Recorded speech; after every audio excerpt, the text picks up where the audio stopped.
ጦርነት፣ ሰላም ሁለቱም ራዕይህን ሊቀይሩ ይችላሉ። የሚያሳዝኑ ስራዎችን በመስራት ይሄንን ስኬት የሚባለውን ነገር እኮ ለማግኘት የሚሄዱ ሰዎች አሉ። የውስጥ ደስታ ከሚያመጣው ስኬት የውስጥ ደስታን ያመጣል። ዛሬ እንድናወራ የምፈልገው ስለ እናንተ ራዕይ፣ ስለ እኔ ራዕይ ትክክለኛነት፣ አንድ ሐሳብ ሲመጣ የያዝኩት ነገር ትክክለኛ ነው ወይንስ የተሳሳተ ራዕይ ይዤስ ቢሆን ገደል ውስጥ ልገባ ነው ማለት ነው? ይሄንን ሊነግሩን የሚችሉ 4 ዋና ዋና ነገሮች ላይ ዛሬ እንወያያለን። 4ቱንም ቲክ ቲክ ቲክ ቲክ አድርገን ስናልፋቸው ብቻ ነው ራዕያችን ትክክል ነው ብለን የምንለው። ከ4ቱ አንዱ ስህተት ከሆነ ራዕያችንን መከለስ አለብን በአጠቃላይ ማለት ነው። የመጀመሪያው የራዕያችን ትክክለኛነትን የምናረጋግጥበት ለአካባቢዬ፣ ለሀገሬ፣ ለዓለም የሚበጅ ነገር ነው ወይ ብሎ ራስን መጠየቅ ነው። ለአካባቢ የሚበጅ ነገር ካልሆነ በጥያቄ ምልክት ውስጥ እንከተዋለን ማለት ነው። አንዳንድ ራዕዮች እኔ ላይ ብቻ ያተኮሩ ሊሆኑ ይችላሉ። በራሳቸው ክፋት የላቸው። ያ እኔ ላይ ያተኮረው ነገር ግን ሌሎችን የሚጠቅም ሆኖ ካልተገኘ ለዘላቂነቱ በጣም ጥያቄ ምልክት ላይ የምናውለው ነው። በ1894 ዓመተ ምህረት ላይ ሚስተር ሲመንስ ሃንክስ የተባሉ ጀርመናዊ ሰውዬ የኤክስሬ ቲዩብን ፈጠሩ። አሁን ሲመንስ ብለን የምንጠራው ለመጀመሪያ ጊዜ የኤክስሬ ቲዩብን ፈጥረው የሰው ልጅን ኤክስሬ አነሳለሁ ብለው ተነሱ። እሳቸው ይህንን ከፈጠሩ በኋላ ንግግሩ ሲመጣ በአካባቢው በመሃል ጀርመን አካባቢ የነበሩ የካቶሊክ እምነት ተከታዮች እጅግ አወገዟቸው። እንዴት የሰው ልጅ በህይወት እያለ የውስጥ አካሉን እንዴት ሊያውቅ ይችላል? በጣም አወገዟቸው። ስለዚህ ከነበሩበት ቦታ ተነሱና ኤርላንገን ወደምትባል ራቅ ወዳለች አካባቢው ትንሽ ሊቀበላቸው ወደሚችል ቦታ ሄዱ። በ1897 የመጀመሪያውን ኤክስሬ በሰው ልጅ ላይ ሞከሩት።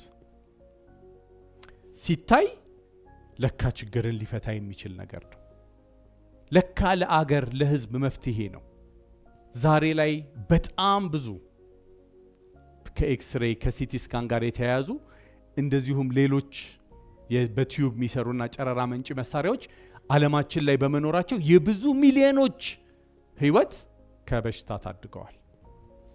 ስለዚህ አገሬ ይፈልገዋል ወይ? ዓለም ይፈልገዋል ወይ? ለሰው ልጅ የሚጠቅም ነገር ነው ወይ የምሰራው የሚለውን ነገር ማወቅ የመጀመሪያው ቲክ ይሆናል ማለት ነው።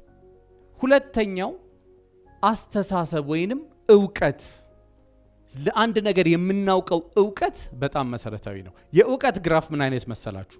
ትንሽዬ እንደዚህ ከፍ ይልና በጣም ዝቅ ብሎ ለረጅም ጊዜ ዝቅ ብሎ ከቆየ በኋላ መልሶ በጣም ከፍ የሚል ነው።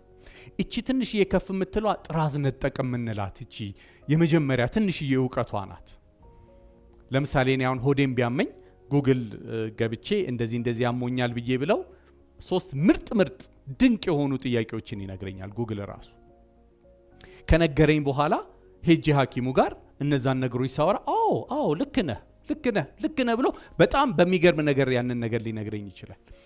ይሄንን ነገር ስላወቅኩኝ ሐኪም መሆን እችላለሁ? ሐኪም አያደርገኝም። እቺ ትንሽዬ ዕውቀት ናት ተነስታ የሄደችው። እኔም ድርጅታችንን በምንመሰረትበት ጊዜ የመጀመሪያው ውዳሴ ዲያግኖስቲክ ማዕከል ሲመሰረት የሕክምና ባለሙያ አይደለሁኝም።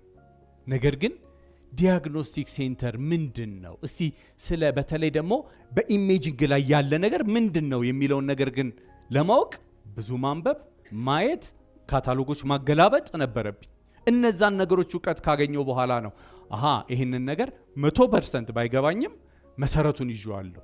ስለዚህ ለምን አንቀጥለውም ወደሚለው ነገር ሄድኩት። አኮ ኮፊ ሬስቶራንት በምከፍትበት ጊዜ የቡና ወይንም የምግብ አሰራር ችሎታውና ዕውቀቱ ኖሮኝ አይደለም። ነገር ግን መሰረታዊው ዕውቀት ያቺ ትንሽዋ ዕውቀቴን በደንብ አዳበርኩኝና በጊዜ ሂደት እያወቅኩኝ ሄድኩኝ። በነገራችን ላይ ያቺን ትንሽዬ እውቀት ካወቃችሁ በኋላ ሞር ለማወቅ ስትሞክሩ በጣም እንደማታውቁ ይገባችኋል። ስለ ብዙ ነገር ምንም እንደማታውቁ የሚገባችሁ ያቺን ጥራዝ ነጠቅ እውቀት አልፋችሁ ሞር ለማወቅ በሞከራችሁ ጊዜ ነው። ከዛ ነው ቆይቶ መሰረታዊ ትልቁን እውቀት የምታገኙት። እኔም በጊዜ ሂደት ነው እነዚህን ነገሮች እያገኘሁት የሄድኩት። እውቀት በጣም መሰረታዊ ነገር ነው። ያ መሰረታዊን እውቀት ሳንይዝ ወደ ስራ ብንገባ በጣም ብዙ ስህተቶችን ልንሳሳት እንችላለን። ስለዚህ ራእያችንን የምንፈትሽበት አንደኛው ሌላኛው ዋነኛው ነገር እውቀትን ቲክ አድርገን በምናልፍበት ጊዜ ነው። ስለዛ ነገር እውቀቱ አለኝ ወይ? መሰረታዊው የሆነ ነገር በጣም የጠለቀ ባይሆንም እንኳን። ሶስተኛ የውስጥ ደስታ፣ ጥልቅ የሆነ የውስጥ ደስታ ወይንም ፓሽን የምንለው ነገር ነው። የውስጥ ደስታን ጥግ ሄደን እናየው ካልን የተነሳንበትን ዓላማ ከግብ ማድረስ ነው ትልቁ የመጨረሻው ጥግ። በዛ ውስጥ ትክክለኛው ፓሽን የሚለውን ቃል እኮ ስንተረጉመው ስቃይ፣ ህመም እነዚህ ናቸው የሚያሉት። እንዴት ነው ታዲያ ስቃይ፣ ህመም የውስጥ ደስታን ሊያመጣ የሚችለው? በዛ ላይም በንግዱ ዓለም ላይ ይሄ የውስጥ ስቃይና ህመም የሚለው በስቃይ ነገር ውስጥ እንኳን ቢገባ፣ ኃይለኛ ውድቀት እንኳን ቢኖር፣ ኪሳራ እንኳን ቢመጣ ያንን አልፎ መሄድ የሚችል የውስጥ ደስታ። የተለያዩ እኮ ምሳሌዎችን እኮ መጥቀስ እንችላለን። ጾምን እንሄደው። በረመዳን ጊዜ ጾም በሚጾምበት ጊዜ ላይ ጾም ዓላማው ምንድን ነው? ራስን መጉዳት ነው አይደለ? ፔን ነው አይደለ? በቃ ሰውነትን ከምግብ መከልከል ነው። ግን ያስደስታል። ደስ የሚል ነገር አለው። ለምን? ለዓላማ ነው ያ የሚጾመው። አንዳንድ የተጻፉልን ሰዎች እኮ ላመኑበት ዓላማ እስከ ሞት ድረስ ፈገግ እያሉ ሄደው ሲሞቱ እኮ አይተናል። ሞት እንግዲህ በጣም የሚያስፈራ ነገር ነው። ያ ነው የውስጥ ደስታ ውስጥ ምን አለ? ድፍረት አለ። ላመንኩበት ነገር ብሎ እስከ ሙጥኝ መያዝ አለ። በንግዱም ዓለም ውስጥ ይሄ ነው። አንድ ለተነሳንበት የራእይ ትክክለኛነቱን የምናውቀው ይሄ ብሰራው ደስ የሚለኝ ነገር ነው ወይ ብሎ የውስጥ ደስታን ማየት ነው። ነገር ግን እንዳትሳሳቱ፣ የውስጥ ደስታ ስሜት ነው። ስሜት ደግሞ ይለዋወጣል። አንድ የሃይ ስኩል ተማሪን ኦኬ ዩኒቨርሲቲ ስትገባ ምንድን ነው መማር የምትፈልገው? እንትን ብሎ ሊያወራ ይችላል። ሲደርስስ ሀሳቡን ሊቀየር ይችላል። ወይም ግራጁዌት ያደረገ ሰው በምን ተመረክ? በቢዝነስ አድሚኒስትሬሽን። እና ምንድነው አሁን ለመስራት ያሰብከው? ሌላ ነገር ሊያወራ ይችላል። ኢንተርቪው ላይ በጣም ኮመን የሆነ ምንድነው ፓሽን ሲባል የሰው ልጆችን መርዳት።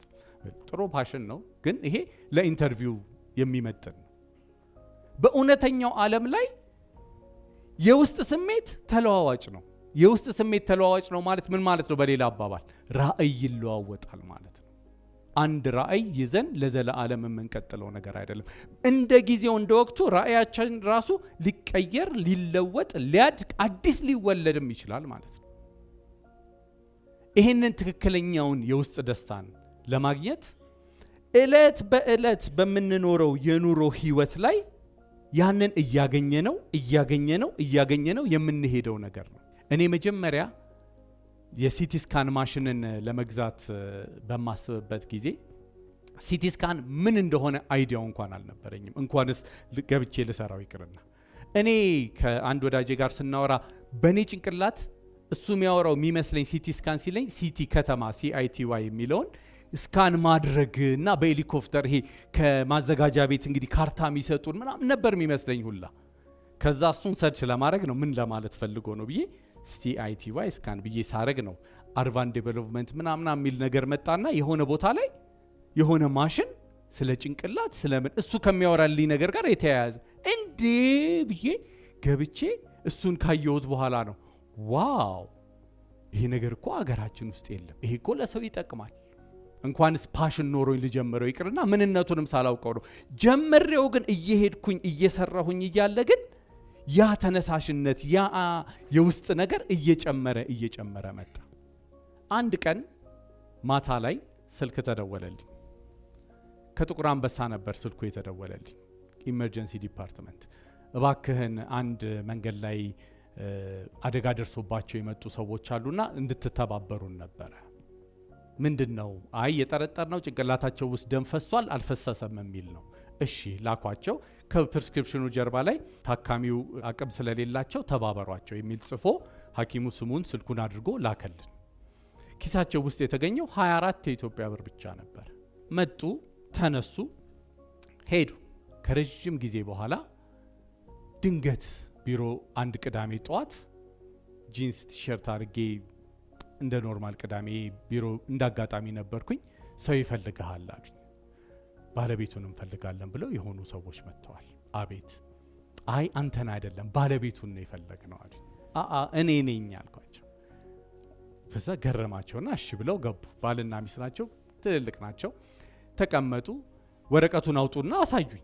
ሲያሳዩኝ የኛ ፍሪ ማህተም አለው፣ ፎቶኮፒ አንስተውታል። ፕሪስክሪፕሽኑ ጀርባ ላይ ሐኪሙ የጻፈው አለ። ሰው ገሽታችሁ ነው? እሺ ምንድነው? ያው እንግዲህ ኮምፕሌን ነው የሚሆነው ብዬ ጭንቅላቴ እንግዲህ ወይ ውጤት ዘገየ እንዲሆነ የሚባል ነገር ለመስማት ተዘጋጅቼ ጨዋ መስዬ ይቅርታ ለመጠየቅ ነበረ የኔ ዝግጅት ሙሉ። ታሪኩን ሲነግሩኝ ከጓደኞቻቸው ጋር አንዳንድ ብለው በጣም የታወቁ ትልቅ ድርጅት ያላቸው ሰው ናቸው።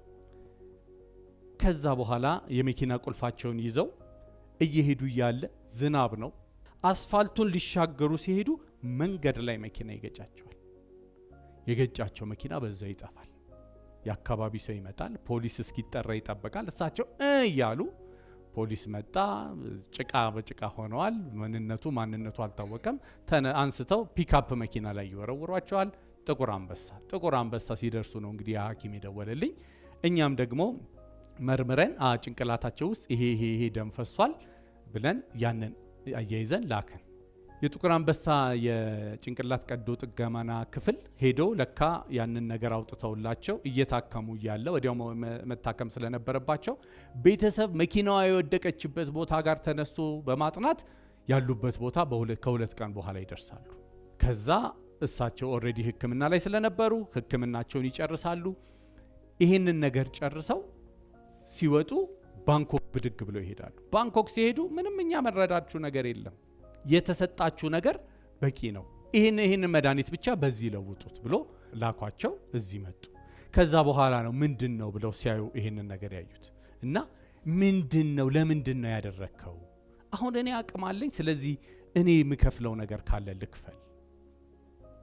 አዎ ጋሼ፣ አይ ለኔ አሁን የሚከፍሉኝ ነገር የለም፣ እርሶ ግን እንደተደረገሎት እርሶ ደግሞ ለሌላው ይሄንኑ ያድርጉ አልኳቸው።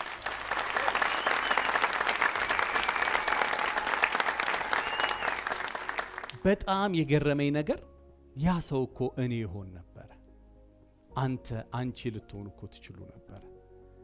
አያችሁ የውስጥ ደስታ በጊዜ ሂደት ይሄንን እየሰራሁት ሲሄድ እያንዳንዱ አመሰግናለሁ እግዚአብሔር ይስጥልኝ ከፍሎም ተጠቅሞም ቢሆን አገልግሎቱን ሲያገኝ ከዛ ከምሰራው ነገር ጋር በሂደት እያገኘሁት መጣሁኝ። የውስጥ ደስታ በጊዜ ሂደት የሚመጣ ነገር ነው። አንዳንድ ሰው እኮ በጣም በተፈጥሮ ደስ የማይለው ነገር አለ። በቃ ይሄንን ነገር ልሰራው አልችልም የሚል ምናልባት ከልጅነቱ የነበረው መጥፎ ትዝታ ሊሆን ይችላል። ከደም ጋር ንክኪ ያለው ስራ መስራት አልችልም፣ የሆነ ትዝታ አለኝ፣ መጥፎ ትራውማ አለኝ። አንዳንድ ሰው ደግሞ እንደዚሁ በተፈጥሮ ደስ የማይለው ነገር አለ። ለምሳሌ የከብት ሽታ እኔ አልወድም፣ ልቆጣጠረው አልችልም የሚል ሰው ይሄን ሰውዬ የከብት እርባታ ስራ ብለን ብንለው የውስጥ ተነሳሽነት ይኖረዋል?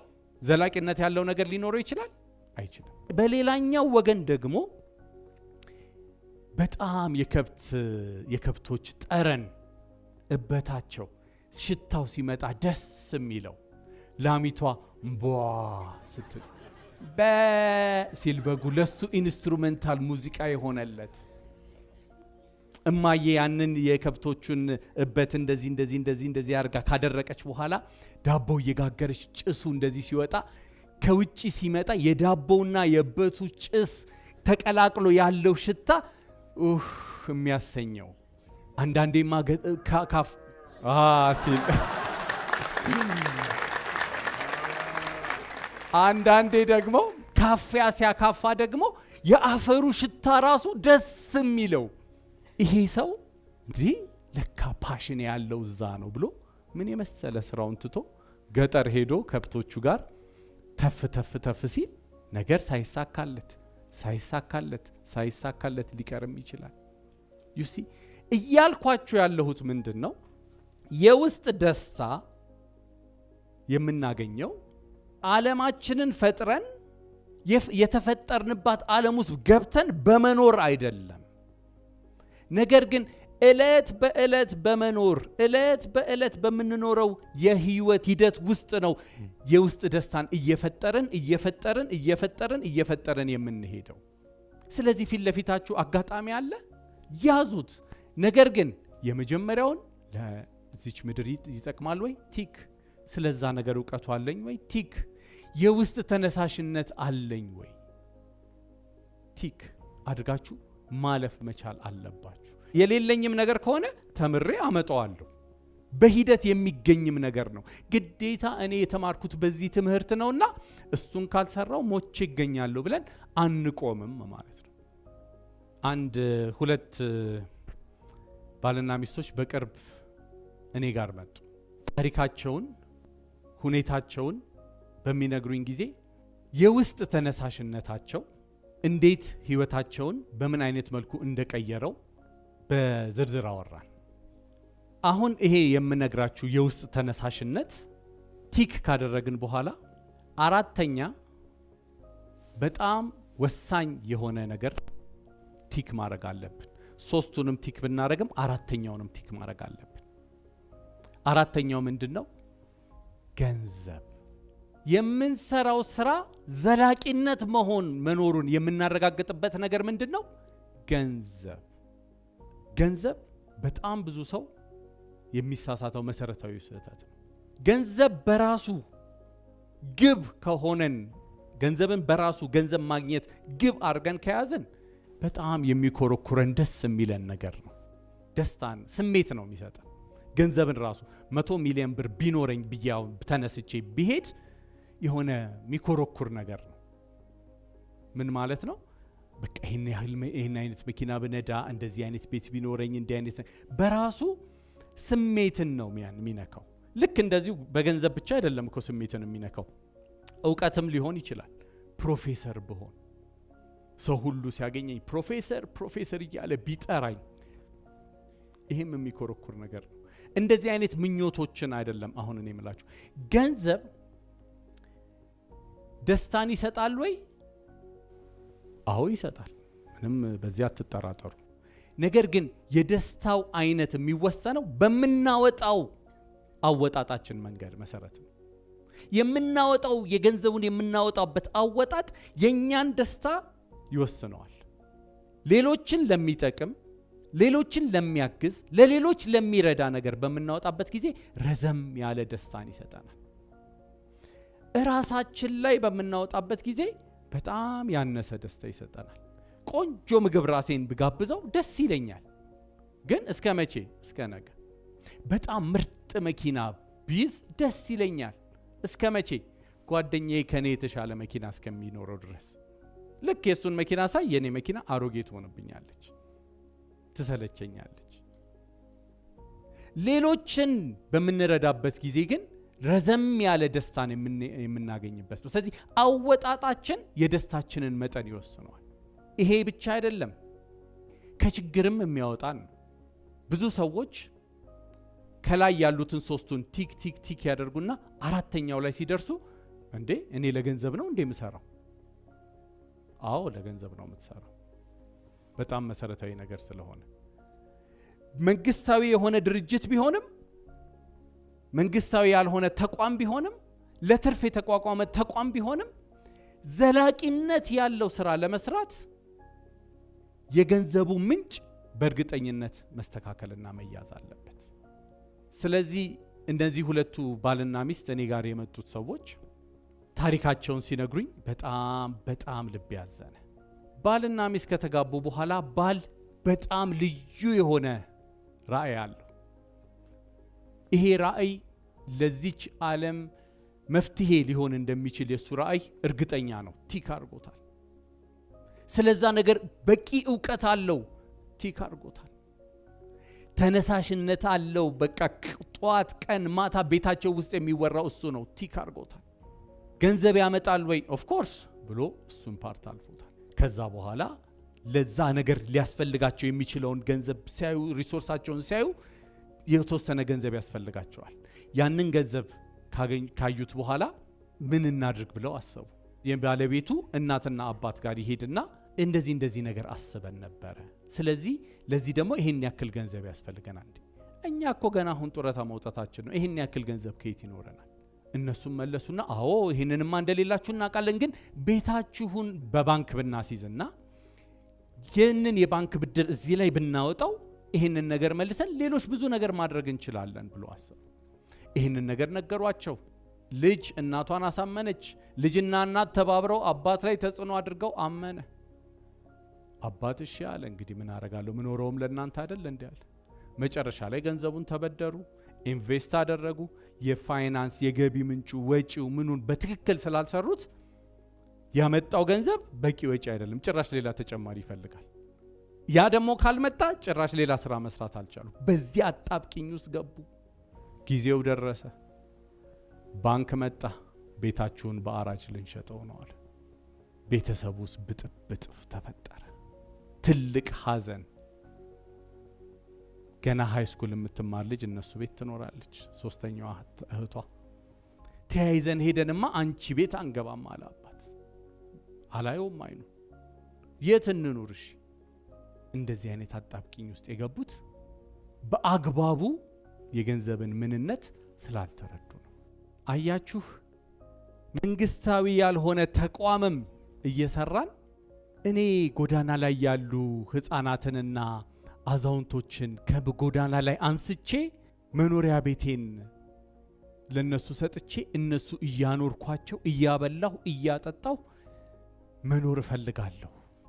ይሄ ለአገር ለአካባቢ የሚጠቅም ነገር ነው። በጣም ቲክ። ስለዚህ ነገር ዕውቀት አለኝ፣ ሞስት ፕሮባብሊ ይኖረኛል። አዎ ቲክ። ይህን ነገር ሳደርግ ደስ ይለኛል፣ በጣም ደስ ይለኛል። ቲክ። ገንዘብ ያመጣል። እኔ ለገንዘብ ነው እንደምሰራው። ከዛስ ይጀመራል። ከዛም የተሰበሰበ የተወሰነች ሳንቲም አለች። ስራ ይጀመራል። የሆነ ቦታ ላይ ቀጥ ይላል። ለምንድን ነው ግን ማትረዳ? ይሄ ግዴታ ያደርጉታል ሌሎች ሰዎች መጥተው እንዲረዱን። መሰረታዊው ችግር ግን ምንን በአግባቡ ባለማየት ነው። ለትርፍ ያልተቋቋመ ቢሆን እንኳን ዘላቂነት እንዲኖረው ያንን ዘላቂነት ሊያደርግ የሚችል የገንዘብ ምንጭ ከመጀመሪያው አልተዘጋጀም ማለት ነው። በሰለጠኑት ዓለም እኮ ያሉት እንደዚህ አይነት የሚሰሩ ሰዎች ካላቸው ኃይልና ኢነርጂ 80% ኢንቨስት የሚያደርጉት ገንዘብ መሰብሰብ ላይ ነው። ኃይለኛ ጥናት፣ ትልቅ ፕሮጀክት ነው፣ ትልቅ ስራ ነው። በነገራችን ላይ እያንዳንዱ ግለሰብ ከበስተጀርባው ይጠናል። ገንዘብ የሚሰጥበት ስጦታ የሚሰጥበት ባህሉ ምንድን ነው? እከሌ አይሰጥም፣ እሱ ጋር ጊዜንም አላባክንም። እከሌ ይሰጣል፣ ሲሰጥ ግን የሚሰጠው ለነዚህ ሰዎች ነው። ስለዚህ ከኔ ጋር ብዙ ስለ ህፃናት ስለ ልጆች ብዙ ግድ አይለውም። እከሌ ግን ይሰጣል፣ ከዚህ ጋር የተያያዙ ነገሮችም ይሰጣል። ስለዚህ ያንን ሰው አጥንተው ማንነቱን ተጠንቶ ጊዜ ተወስዶ ሪሰርች ተደርጎ እሱ ደስ በሚለው መልኩ ፕሬዘንት ይደረግለታል። ያ ሰውዬ አያውቅም። ማአት ሪሰርች ተሰርቶበት ነው ግን የሚሰራው። ትልቅ ነገር ነው ፈንድሬዝ ማድረግ ማለት ነው። ለምንድን ነው እንደዚህ የሚያደርጉት? መጀመሪያ ፕሮጀክቱን ሲጀምሩት ይሄ ፕሮጀክት በዘላቂነት መሄድ የሚችለው እንዴት ሲሆን ነው? አንዳንዶች ሌላ የጎን ስራ እየሰሩ ይሄኛውን ለትርፍ ያልተቋቋመውን ድርጅታቸውን የሚደጉሙ አሉ። እሱ ጥሩ ነው። ዋናው ዓላማ መሆን ግን ያለበት ዘላቂነት ያለው ስራ እንዴት አድርገን ነው የምንሰራው? ዘላቂነት የሌለው ስራ ቤተሰብን ሲበጠብጥ እኮ አየን። ዘላቂነት የሌለው ስራ በመስራት ትዳር ሲበጠበጥ አየን። በብዙ በባልና በሚስት በትዳር ውስጥ መሰረታዊ አንዱ ትልቁ እኮ የግጭት መሰረት እኮ ፋይናንስ ነው፣ ገንዘብ ነው። ስለዚህ እነዚህን ነገሮች ላይ ታዲያ ቁም ነገር ሰተን የምሰራውን ስራ በስሜት በደስታ ደስ በሚለኝ ነገር ብቻ ሳይሆን እንዴት ነው ገንዘብ ሊያመጣ የሚችለው ብሎ ማየት አማራጭ የሌለን ግዴታችን ነው። ያን ጊዜ ነው ቲክ አድርገን የምናልፈው። መጀመሪያ ወደ ነገርኳችሁ ወደ ሁለቱ ዋልታዎች ዋልታ ረገጥ የሆኑ ቦታ ላይ ነው ያለ ነው። በግራና በቀኝ ዘመምተኛ የሚያስቡ የተለያዩ ሐሳቦች እኮ አሉን በዓለማችን ላይ ብለናል። እዛ ቦታ ላይ ሆነን የእኔን ራእይ የእኔን ፍላጎት እኔ መሄድ የምፈልግበት መድረስ የምፈልግበትን ነገር ሳየው እነዚህ አራት ነገሮችን ቲክ ቲክ ቲክ ቲክ አድርጎ ማለፉን ማረጋገጥ በጣም መሰረታዊ ነገር ነው። ከአራቱ አንዱ ኤክስ ከሆነስ እንደገና ወደ ኋላ ሄደን ልንከልሰው ይገባል። በእውነት የምሰራው ስራ ለማህበረሰቡ የሚጠቅም ነው? ምናልባት አንዳንድ በጣም ጥሩ ቤተሰብ ያሳደጋችሁ ወይንም ጥሩ ልጆቼ ጥሩ ናቸው ብለን የምናስባቸው እኮ ወላጆች ልጆቻችን አደንዛዥ እጽ አዘዋዋሪ ሆነው እኮ የምናገኝበት ጊዜ አለ። አንጀት የሚሰብር ለማህበረሰቡ የማይጠቅሙ ስራዎችን እየሰሩ የምናገኝበት፣ ሌሎች ቁጭ ብለው እጅግ የሚያሳዝኑ ስራዎችን በመስራት ፖርኖግራፊ ዴቨሎፕ በማድረግ አካላቸውን በመሸጥ ህሊናቸውን ውስጣቸውን ሊያስደስተው በማይችል ነገር ውስጥ ገብተው በመስራት ይሄንን ስኬት የሚባለውን ነገር እኮ ለማግኘት የሚሄዱ ሰዎች አሉ። እነዚህ ከአራቱ ውስጥ አይደሉም። ስለዚህ አንደኛ የውስጥ የህሊና ጸጸት፣ ሐዘን፣ ሁል ጊዜ ሮሮ፣ ብዙ ገንዘብ እጃቸው ላይ እንደዚህ ተከምሮ ኖረው ደስተኞች አይደሉም። የውስጥ ደስታ ሰላም የለው። እኛ የምናወራው ቢዝነስ ከዚህ የተለየ ነው። ዛሬ እያንዳንዳችሁ ውስጥ እውነተኛው ትክክለኛው ለዚች ምድር የሚጠቅም ዕውቀታችሁ እዛ ውስጥ ያለበት በትክክለኛው መንገድ ደግሞ ስትሰሩት ደስ የሚላችሁ እየሰራችሁት ራሳችሁን ደግሞ ወደዛ መሄድ የምትፈልጉ ትርፍ የሚያመጣ ስራ ያ ጽንስ እናንተ ውስጥ እንዲኖር ተመኘው። በእርግጠኝነት ልንገራችሁ ይሄ ጽንስ ደግሞ ይወለዳል። አቅፋችሁ ትይዛላችሁ፣ ያቀፋችሁትን ደግሞ ትስማላችሁ። ከዛ ይሄ ጽንስ አድጎ ደግሞ ድክ ድክ ድክ እያለ ደግሞ ሲሄድ ታያላችሁ። በዛም ደስ ይላችኋል። ያ ድክ ድክ ያለው ደግሞ ጽንስ የተወለደው ራእይ ከፍ ብሎ በቁመናም አድጎ በሰውነትም አድጎ በሞገስም አድጎ በሰዎችም ፊት ዋው የሚያሰኝ ደግሞ ልጅ ይሆናል። ደግሞ ያድጋል፣ ፍሬውንም ታያላችሁ፣ ፍሬውንም ደግሞ ቆርጣችሁ ትበላላችሁ። በዛም ደስ ይላችኋል። ይህንን ተመኘሁ ለእናንተ ደግሞ ታገኙታላችሁ። እግዚአብሔርም ደግሞ ይረዳናል። ስለዚህ ዛሬ ይህንን ጥያቄ ወደ እናንተ ልስጣችሁ። ትክክለኛውን ራእይ ነው በእጃችሁ ያለው? ምናልባት እኔማ ራእይም የለኝም የምትሉ ካላችሁ፣ ወይንም ምናልባት ከዚህ መሃል እንዴትስ ነው አሁንም ማቀው ምን ልስራ ብላችሁ ግራ የተጋባችሁም ካላችሁ፣ ራይድ ነው አሁን መጀመሪያ ያለብኝ፣ እነዚህ ነገሮች አሟላለሁ፣ ገንዘቡንስ እንዴት አገኘዋለሁ? ውስጤስ ደስ ይለዋል ያንን ስሰራ? ለካ የውስጥ ደስታዬ ያለው ይህንን ነገር በመሄድ የማገኘው ነገር ነው። በነገራችን ላይ አንድ ነገር ልንገራችሁ፣ የውስጥ ደስታ ከሚያመጣው ስኬት በላይ ስኬት የውስጥ ደስታን ያመጣል። አያችሁ፣ እኔ የሆነ ዓለምን የሆነ ምድርን ሰርቼ እዛ ውስጥ ገብቼ ለመኖር ምትዘጋጅ ከሆነ የውስጥ ደስታዬ ውስጥ የሚያስደስተኝ ይሄ ነው ብዬ እሱን እያዘጋጀሁኝ ነው ያለሁት። ነገር ግን እለት በእለት በመስራቴ የማገኘው ስኬት ግን የውስጥ ደስታዬን እየጨመረልኝ ይሄዳል። ስለዚህ ልጠይቃችሁ፣ ትንሽም ደግሞ እንወያይ። ምንድነው ራእያችሁን ስትፈትሹ ያገኛችሁት? ምናልባት ያጣችሁት ኤሌመንት ካለ ከናንተ ጋር እስቲ ይሄንን ነገር እንወያይበት። አንድ እዛ ጋር ይታየኛል። አመሰግናለሁ። ታይቶኝ የጀመርኩትን ህልም ኖ አይሆንም፣ ኖ እንደዚህ አይደለም እሚሉ በቃ እናንተ አታስፈልጉም ችግር የለውም ብለህ እንኳን ልታልፍ ስትል ኦብስታክል የሚሆኑ ሰዎች አሉና እነዚህን ነገሮች እንዴት ማለፍ ይቻላል? ብዙ ሰዎች ዲስከሬጅ ያደርጋሉ። እኔ የሚታየኝ ህልም ሌላውን አይታየውም። በነገራችን ላይ ህልም እኮ ላላሚው ነው የሚታየው አይደለ እንዴ? ያለመው ሰው ነው የሚናገረው። ለሌላው እንዲታየውም ኤክስፔክት አናደርግም። ነገር ግን ሰዎችን ማዳመጥ ግን ጥሩ ነው። አንዳንዴ እኛ ያላየነውን አንግል ሲነግረን ማንም ሰው እኔ ይሄ ህልም አለኝ ብሎ የተናገረ ሰው ሲደረግ በጣም ደስ አይለው። እኔ ብዙ ተንኳኩቻለሁ። ብዙ በጣም ያናድዳል። ግን ከዛ ከመደረጉ ውስጥ ግን እያገኘሁም ያለሁት ነገር አለ። ስለዚህ ይሄ ራእይ ይሄንን ላደርግ እፈልጋለሁ፣ እዚህ ቦታ መድረስ እፈልጋለሁ የሚለው ነገር ያየኸው ነገር ለሰዎች የሚጠቅም ነው? አዎ ብሎኛል። ቲክ አድርገነዋል። ምናልባት ይሄ ያየኸው ነገር ስለዛ ነገር አንተ በቂ እውቀት አለህ? በቂ ማለት ማስተር መሆን የለብም፣ ግን ያ ነገር ምን እንደሆነ ጠንቅቀህ አውቀኸዋል ወይ? በተወሰነ ደረጃ በቂ ነው። በተወሰነ ደረጃ ከገባ ደስ ይልሃል። ይሄንን ነገር ስትሰራ ትርፍ ያመጣል ዘንድ በቃ መልሱን አግኝተኸዋል። ምናልባት ያላየኸውን አንግል እንዲያዩህ ሰዎችን ጋር ማውራት ጥሩ ነው እንጂ አትልቀቀው። በፍጹም አትልቀቀው። እኛ የፍቱን ቴክኖሎጂ የሚባል የአይቲ ካምፓኒ አለን። እዚህ የፍቱን ሲኦ ፊት ለፊቴ ቁጭ ብሏል። ስለ ፍቱን በምንነጋገርበት ጊዜ ለብዙዎች ትንግርት ነበር የሆነባቸው። መጀመሪያ ላይ ኢትዮጵያ ባላት ሁኔታ ላይ እንደዚህ አይነት የአይቲ ቴክኖሎጂ ማሰቡ በራሱ ያወራናቸው የምናነጋግራቸው ሰዎች በጣም ግራ ነበር የገባቸው። ብዙ ነገር ነው የነገሩ። አይ ይሄ ነገር ብትተውት ይሻላል እስከምንባል ድረስ። ነገር ግን እነሱ ከነገሩን ነገር ላይ ቆጠብ ብለን ያቆምነው አለ። እነሱ ከነገሩን ይሄንንም እዩት ካሉን ላይ ደግሞ ሄድ ብለን ያየነው አለ።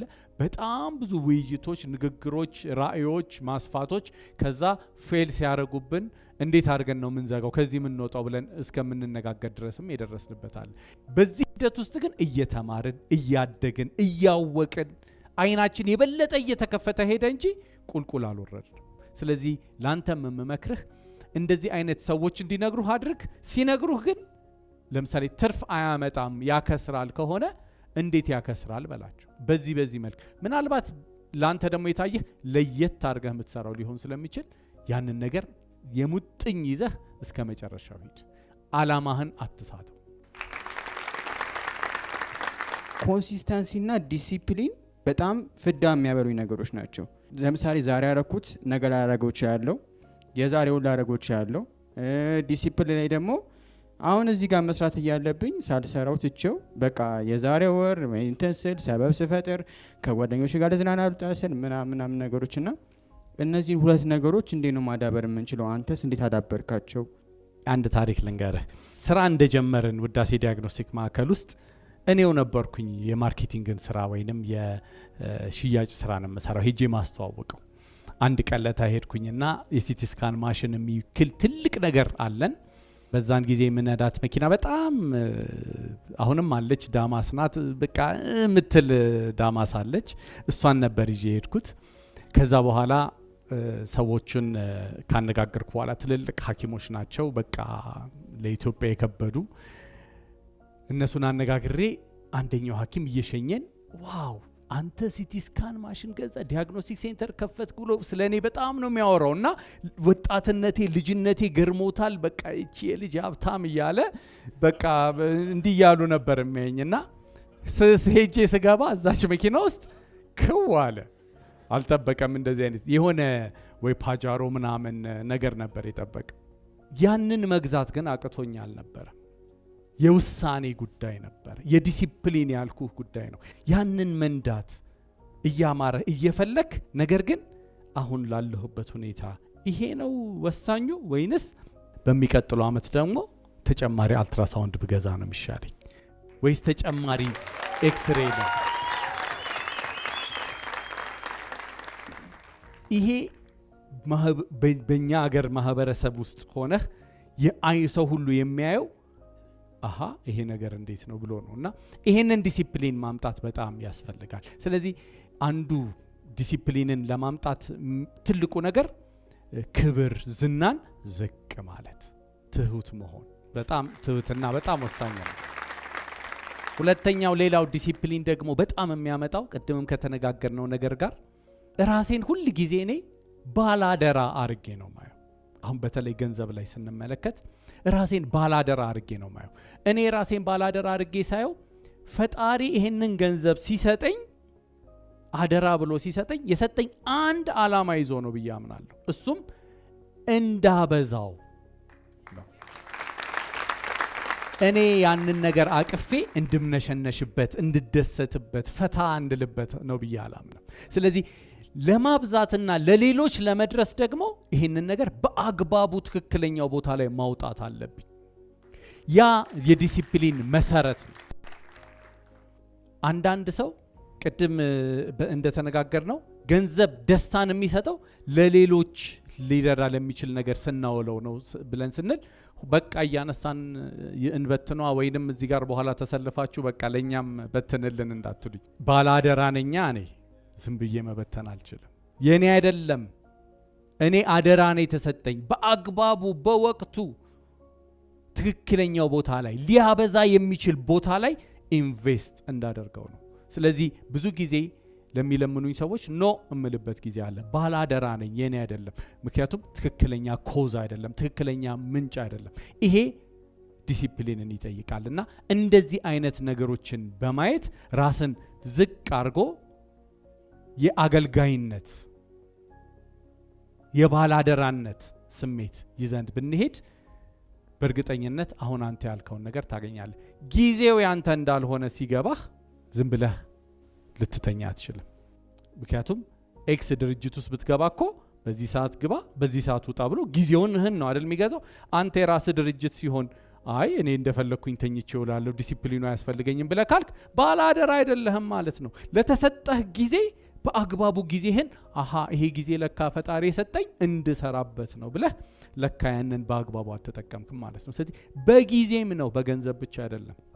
በእያንዳንዱ በምንሰራው ስራ የባላደራነት ስሜት የባላደራነት ነገር ውስጣችን ካለ በትክክለኛው ቦታ ጊዜያችንን፣ ገንዘባችንን፣ ሀሳባችንን፣ ሁሉ ነገራችንን እናውላለን።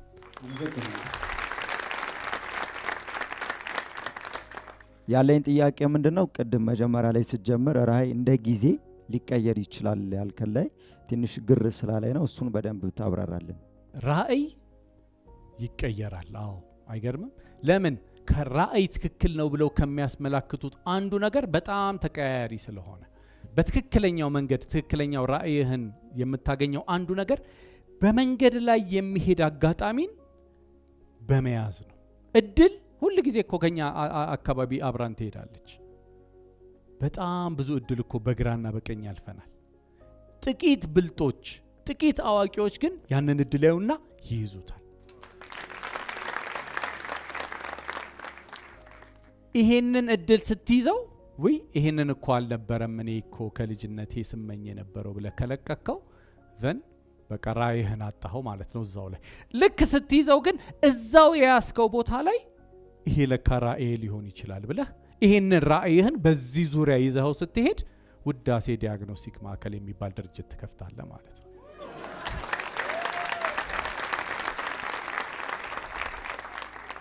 ምናልባት እኮ አንዳንዴ መንገድ ሄደህ ራዕዩ ትክክል እንዳልሆነ ይገባሃል። የሆነ ነጥብ ላይ ጊዜውም ሊቀይረው ይችላል ራዕይህን። አሁን ለምሳሌ ውዳሴ ዲያግኖስቲክ ማዕከል በ2020 የዛሬ 3 ዓመት አካባቢ ኮቪድ መጣ። በጣም ኃይል አሰባሰብንና ኮቪድን ይዘን ሄድን። ኮቪድ ጠፋ። አይ ኖ እንዴ ኮቪድንማ መመርመር አለብን ብለን የሙጥኝ ይዘን ልንሄድ እንችላለን እንዴ? ከጊዜው ጋር ሌላ ራዕይ ደግሞ ትይዛለህ። ለምን ወደ አድቫንስድ ላብራቶሪ ኢቭን በጀመርከውና ስኬታማ በሆንክበት መንገድ ሁላ ሁኔታዎች ሲቀየሩ አብረህ ትቀየራለህ። ጦርነት፣ ሰላም፣ ሁለቱም አዲስ ራዕይ ሊያመጡ ይችላሉ። እንደዚሁም ራዕይህን ሊቀይሩ ይችላሉ። ክረምት፣ በጋ አይ እኔ ዣንጥላ ነው ምሸጠው ብለህ ሰኔ ላይ ዣንጥላ አጋግተህ ይዘህ ብትሄድ ብዙ እንትን አይደለም። ስለዚህ መቀየር ካለበት ወቅትም ይቀይረዋል ራዕይ። ስለዚህ የምትሰራው ስራ እንደ ወቅቱ፣ እንደ ጊዜው፣ እንደ አካባቢ ሁኔታ፣ እንደ አገርህ ሁኔታ ምናልባት እኔ በተማርኩበትና በተመረኩበት ፊልድ በዛን ወቅትና በዛን ጊዜ ስራ ላይኖር ይችላል። ስለዚህ እኔ ይህን ያክል ዓመት ተምሬ እንዴት ብዬ ያንኑ ብቻ አልፈልግም። ጊዜውና ወቅቱን እዋጀውና ለእኔ ሊሆን በሚችል መልኩ ደግሞ ሌላ አዲስ ነገር አመጣለሁ። ስለዚህ ራእያችን ትክክለኛ ሆኖ በትክክለኛ መንገድ ሄደን ከኛ ስንፍና ምክንያት ማቆም የለብንም። ነገር ግን ወቅቱን፣ ሁኔታውን፣ አካባቢውን አይተን ግን መቀየር ባለብን ነገር ግን በደንብ መቀየር ይኖርብናል። ስለዚህ አጋጣሚን ደግሞ በምንይዝበትና በምናይበት ጊዜ ያ ነገር እንደሚሰራ ማመንም አለብን። አንዱ እኮ ራእይን ስኬታማ የሚያደርገው ይሄ የያዝኩት ነገር ይሳካል ብሎ ማመን፣ በራሱ ማመን። በኩርኩም በግራና በቀኝ ቢመጡ አንተ አምነኸዋል፣ በቃ አትለቀው፣ ትይዘዋል። ስለዚህ መያዝም አንዱ ራእይን ማሳካት ነው፣ መቀየርም አንዱ ራእይን ማሳካት ነው። ህልም አለኝ። ህልሜ ግን ምን ያህል ትክክል ነው አይደለም የሚለውን ቼክሊስት ፈልግ ነበርና ቅድም ያልከው የኩበቱ ሽታ ደስ የሚለው ሰውዬ እኔ ነኝ።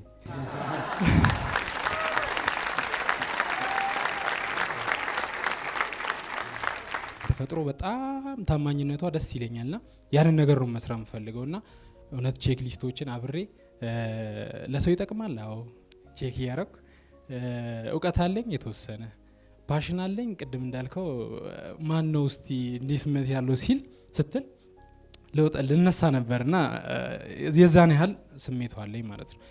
አራተኛዋን ደግሞ ያው እየሄድኩባት ነው። ስለመጣ እንኳን መጣ፣ አመሰግናለሁ። ብዙ ጊዜ ፓሽን አለን፣ ህልም አለን፣ ይህም ብንሰራ ብለን እናስባለን። ከግል ድርጅት ተቀጥረንም የግል ቢዝነስም እየሰራን ግን የግል ቢዝነስ እየሰራን ያን ስራ አንወደውም፣ ሌላ ስራ መስራት እንፈልጋለን። ነገር ግን የሆነ የሚያስረን ነገር አለ። የተቀጠርን ሰዎች ፋይናንሱንም ምኑንም ሁሉም ተሟልቶ ከዛ ቢዝነስ ለመውጣት የሆነ የሚይዘን ነገር አለ። ያ ነገር ላይፈን ይቀይረዋል። በቃ ያን ድፍረት እንዴት እናገኘው? አንተስ በምን አይነት ወይ አለፍከው? ይሄ የብዙዎች ጥያቄ ነው። የኔም ጥያቄ ነበር በአንድ ወቅት። ፍርሃት፣ ድፍረት የሚመጣው ከዓላማ ጋር ነው። ድፍረትና ዓላማ በጣም የሚገናኙ ነገሮች ናቸው። ዓላማ ያላቸው ሰዎች ስታዩቸው የድፍረትን ጥግ ይይዙታል። በቃ በሚደንቅ ሁኔታ እኔ በጣም የሚገርሙኝ ሰዎች አሉ። አይናቸው እያየ ይሄ ነገር ያስገድልሃል፣ ያሳስረሃል፣ ተው እየተባለ ያደርጉታል። ለምን? ዓላማ አላቸው። ስለዚህ ከዓላማህ ጋር ማያያዝ እፈልጋለሁ። ይሄንን ድፍረት ልታገኝ የምትችለው ዓላማህን ይሄንን ነገር የማደርገው ለምንድን ነው ብለህ ራስህን ከጠየቅክ በኋላ ለዛ ነገር መድረስ የምፈልገው ዓላማዬ፣ ግቤ ይሄ ነው፣ የምሰራበት ዓላማ ይሄ ነው፣ ራእዬ እዛ ጋር ነው ያለው፣ የምሰራው ደግሞ ዓላማ ለዚህ ጉዳይ ነው ብለህ ያንን ያመንክ ቀን ድፍረት ወይንም ከሬጅ የምንለው ነገር እንደዚህ ተንጋግቶ ይመጣብሃል። ማንም አያቆምህም። ምንም ቢሉህ የትኛውም አይነት መሳሪያ ፊት ለፊት ተደድሮ አያቆምህም። ለምን? ዓላማ አለህ። በዛ ሂደት ውስጥ መሰዋት እንኳን ክብር ነው ብሎ የሚሄዳል። ስለዚህ ምንድነው ዓላማ? የራስን ስራ ልትሰራበት የፈለክበት ምክንያትስ ምንድን ነው? ለምንድን ነው እንደዚህ ያሰብከው? መጀመሪያው አይ ተጨማሪ ገንዘብ ለማግኘት ነው ከሆነ ሌሎች እኮ በጣም ብዙ መንገዶች አሉ ተጨማሪ ገንዘብ የምታገኝበት። ስለዚህ ራስህን ቆም ብለህ ጠይቀው። ይህንን ስራ ስሰራ ምንድን ለማግኘት ነው? ከገንዘብስ ውጪ ሌላ ዓላማ አለኝ? ማድረግ የምፈልገው ነገር አለ?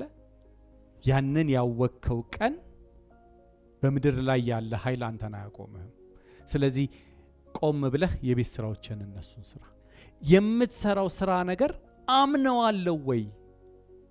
ያንን ነገር ስኬት ያመጣል፣ ትክክለኛ ነው፣ አራቱንም ነገሮች መልሷል፣ ደግሞ ቢሄድበት ትክክለኛ ውጤት ቦታ ላይ ይደርሳለሁ፣ ዓላማዬንም ግብ አደርጋለሁ ብለህ ያንን ያመንክበት ቀን ለዛ መስራትም ካለብህ ስራ።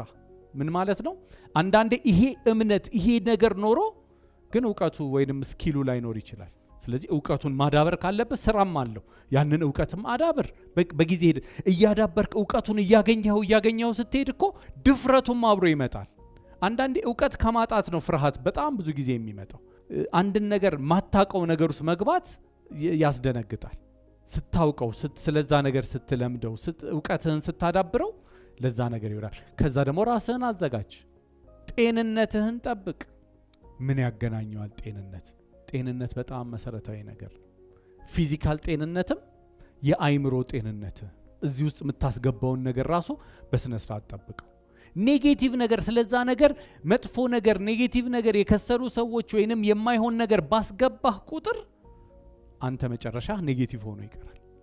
የአይምሮ ጤንነት ሳትጠብቅ ያንን ነገር ልትሰራው ስትል ፍርሃትን ያመጣብሃል። ችግሩ ግን ምንድነው? ጤንነትህን አልጠበቅከውም። የምታዳምጠውን የምትከታተለውን ሚዲያ ወይንም ደግሞ የምታወራቸውን የሰዎች አይነት መርጠህ እያወራህ አይደለም።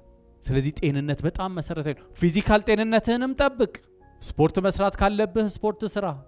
ምክንያቱም አላስፈላጊ የሆነ የአበላል ባህል ይዘህ ወይንም ቁጭ ብለህ ሁል ጊዜ ተኝተህ ወይንም እንደዚህ ብለህ ኮምፒውተር እየሰራህ ስራም ቢሆን ጤንነትን ሳትጠብቅ ስትሄድ ለዛ ለምትፈልገው ነገር የምትፈልገው ደረጃ ላይ ሳትደርስ እንቅፋት ይሆናል።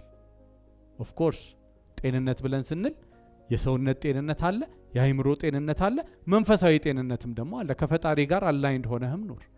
እነዚህ በጣም መሰረታዊ ጤንነቶች ናቸው። ይሄንን ጤንነትን ስትጠብቅ ድፍረቱን ታገኛለህ። ከሬጅ ከነዛ ነው የሚያመጣው። እኔ የምጠቀማቸው እነዚህ ናቸው። እነዚህን ነገሮችን በመጠበቅ የሚሄድበትን ነገር ላይ ከኔ አቅም በላይ እንኳን ሲሆን በቃ ያንን ነገር ላገኝ የምችልበትን ቦታ ሄጄ አገኘዋለሁ። ስለዚህ እነዚህን ነገሮች በማድረግ ያንን ድፍረት ልታገኘው ትችላለህ። ህልም ለማስቀመጥ ስሞክር 3 ነገሮችን አገኘውና 3ቱን አስቀመጥኳቸው። ከነዚህ መምረጥ አልቻልኩም። ለመወሰን ተቸገርኩኝ ትንሽና ፕራዮሪቲ ነው መስጠት ያለብኝ፣ እንዴት ልስጣቸው? ወይስ አይኔን ከሌሎች አንስቼ እንዴት አንዱን ላይ ላስቀምጥ? ድፍረቱ እንዴት ላገኝ የሚለው ለመወሰን ያክል። የኔም ትልቁ ችግር እሱ ነው። 80 ህልም ነው ያለኝና ሁሉ ያየሁት ነገር ሁሉ ያብረኛል አንዳንዴና ከአንድ ህልም በላይ 2 3 4 ህልም አለኝ። በምንድነው ፕራዮሪታይዝ ማድረገው? ወይንም እንዴት ልምረጥ? ወይንም እንዴት ልግባበት? ስራውን ሳትጀምረው ከሆነ ይሄንን ልስራ ወይንስ ይሄንን ልስራ ወይንስ ይሄንን ልስራ የሚሉት ነገሮችን የምታይ ከሆነ እኔ ህልም የሚለውን ራእይ ወደሚለው አሁንም ብተረጉመው ደስ ይለኛል። እዚህ ይሄንን ነገር ማድረግ እፈልጋለሁ፣ እዚህ ቦታ መድረስ እፈልጋለሁ የሚለውን ነገር በምታስብበት ጊዜ ቅድም እንደተነጋገርናቸው 4 መስፈርቶች አንድ ራእይ ትክክል ነው ትክክል አይደለም ብለን የምንመዝንበትን መመዘኛ ቼክሊስት 4ቱም ቢያልፉ የትኛውን ነው መመርጠው? መምረጥ ያለብህ አንደኛ ከ4ቱ መሰረታዊ ነገሮች እኩል ከሆኑ እኔ ሞር የልብህን ይሄ የውስጥ ደስታ ጋር ጠጋ ብሎ እንግዲህ በስኬል ሊለያዩ ይችላል። አንዱ ለዚህ ምድር በጣም ሊጠቅም ይችላል። አንደኛው ደግሞ እውቀት ለዛ ነገር በጣም ሊኖርህ ይችላል። ሌላኛው ደግሞ በቃ በስሜት ይሆናል ትልቅ ሆኖ፣ ሌሎቹ ትንሽ ገንዘብም ሊሆን ይችላል። ገንዘብ ያመጣል አያመጣም። እንዳንተ ያለህበት ሁኔታ በጣም ወሳኝ ነው። የውስጥ ደስታ የሚሰጥህ በጣም የጨመረ ከሆነ ከሌሎቹ ትንሽ ከፍ ያለ ከሆነ እሱ ላይ መስራት ከሱ ጋር አካባቢ መስራት ረዘም ላለ ጊዜ ሳትለቀው ለመያዝ በጣም ይረዳሃል። ግን ያለህበት ሁኔታ ገንዘብ በጣም የሚያስፈልግህና የገንዘብ ጥያቄ ትልቅ ጥያቄ ከሆነ ግን ቅድሚያ ሞር ገንዘብ የሚያመጣውን ነገር ብትሰራ በኋላ ይሄ ነገር ሲያተርፍህ ወደ 2ኛው ወደ 3ኛው ወደ 4ኛው መሄድ ትችላለህ። በነገራችን ላይ 6 ድርጅቶች እያስተዳደርን ነው ወይም መስርተናል። 6ቱም ግን አንድ ራእይ ያላቸው ነው ለኔ የሚመስለኝ። በቃ ውዳሴ ግሩፕ አንድ ራእይ ነው ብዬ ነው ማምነው። ራእዮች ራሳቸው ይሰበሰቡና አንድ ይሆናሉ። ስራቸው ፊልዳቸው የተለያየ ይሁን እንጂ ተልእኮ አንድ ነው። ተልእኮ ያንን ነገር የምታደርገው ነገር ለምንድን ነው ብለህ ስትል የሰው ልጆችን ለመርዳት በዚህ ምድር ላይ ያሉ የሰው ልጆችን የሚያግዝ የሚረዳ ነገር ሆኖ ስለማገኘው ለኔ ተጽዕኖ መፍጠር የምችልበት ነገር ሆኖ ስለማገኘው ለኔ አንድ ተልእኮ ነው የምሰጣቸው። አሰራራቸው ግን ይለያያል። የእያንዳንዱ ድርጅቶች ኃላፊዎች ጋር በምንነጋገርበት ጊዜና የየራሳቸውን ራዕይ ሲያመጡ እዛ ስልጠና ላይ ብትኖሩ በጣም ደስ ይላል።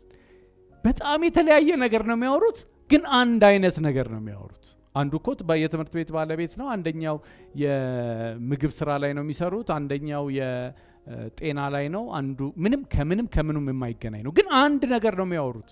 ይሄንን ነገር አንተም በምትሄድበት ጊዜ በዚህ ብጀምር ይሄኛው ሄዶ ለዚህኛው ሊረዳን ይችላል የሚለው እንደያንዳንዳችሁ እንደናንተ መልስ ሊሆን ይችላል።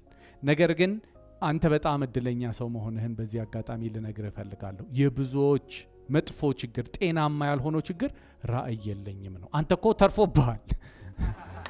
ማካፈል እኮ ነው አንተ ያዝከው። ይህንን የሚያክል ዶክመንት እኔ ከሚሰጡኝ እቺን 4 ነገር ጋር ባወራ በአንድ ጊዜ ሊገባኝ በሚችል መልኩ እኔ ስለተረዳሁት የኔን ልምድ ነው ያካፈልኳችሁ። ስለዚህ በእንደዚህ አይነት ሁኔታ ላይ ላለነው ተርፎብንም ላለነው ሁላችንም ሊጠቅመን የሚችል ነገር ነውና ይህንን ነገር ይዘን ይሄ የተጸነሰው አዲስ ራዕይ ከሌለም አዲስ ራዕይ እንዲጸነስ ሊረዱን በሚችሉ በእነዚህ ነገሮች ፕራክቲስ እያደረግን ይሄ አዲስ ራዕይ አድጎ ሰፍቶ ከዚህ ቤት ከዳዊት ድሪምስም አልፎ አገሬን ተቆጣጥሮ ማየት ናፈኩኝ። እናንተ ሳይ ደግሞ ተበረታታ። በጣም አመሰግናለሁ። እናመሰግናለን። ዛሬ ብዙዎቻችን እንዳተረፍን ሙሉ እምነት አለኝ። በመጨረሻ ደግሞ እንደ ዳዊት ያሉ የ21ኛ ክፍለ ዘመን ጀግኖች እዚህ መጥተው እንዲያወሩ እንዲናገሩ ይህን ትልቅ መድረክ የፈጠረልንና እሱም ደግሞ የ21ኛ ክፍለ ዘመን ጀግና ነው አይደለ? ስለዚህ እባካችሁ ከፍ ባለ ክብር ዳዊት ድሪምስን ደግሞ ወደ መድረክ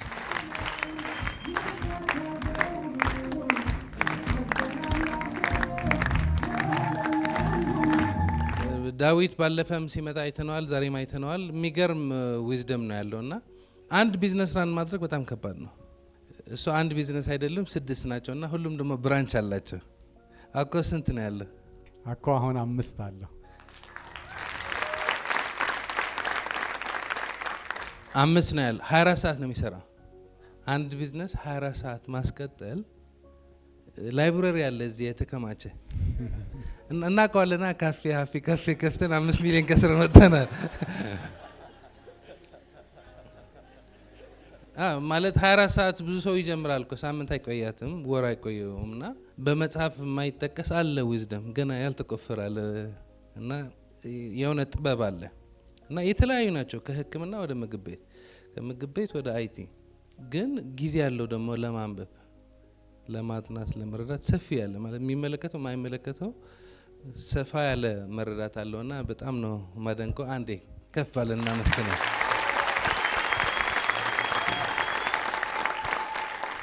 ዳዊት እያመሰገንኩ እግረ መንገድ የቤተሰቦችህም ቢመጡ አንዴ ብናመሰግናቸው ደስ ይለኛል። ነው ወደዚህ ይክንካም ሁሉም ቤተሰቦቹ ዋው አንዴ እናጨብጭብላቸው።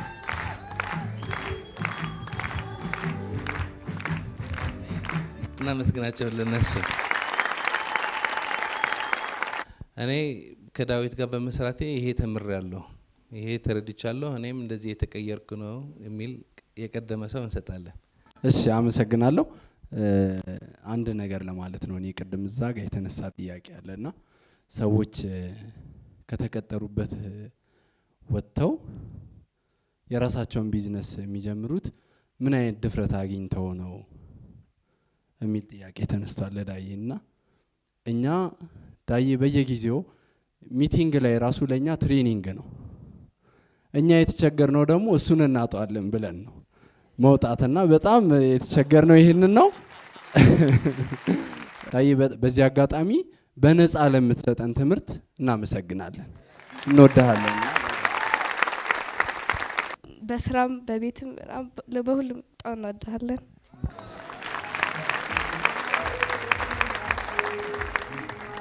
በእውነት ለመናገር በጣም ራሴን ልክ እንደ እድለኛ ነው የምቆጥረው። እኔም ልክ እንደ እድለኞች ነው። እንደዚህ አይነት አባት ማለት በምትሰራው በምታረገው ነገር መንገድ በወሬ ብቻ ሳይሆን በምታረገው ነገር ራሱ እያየን የተማርን ወደፊትም ያንተ ሌቭል ላይ ለመድረስ ከረዳን ከኔ ትበልጣለህ።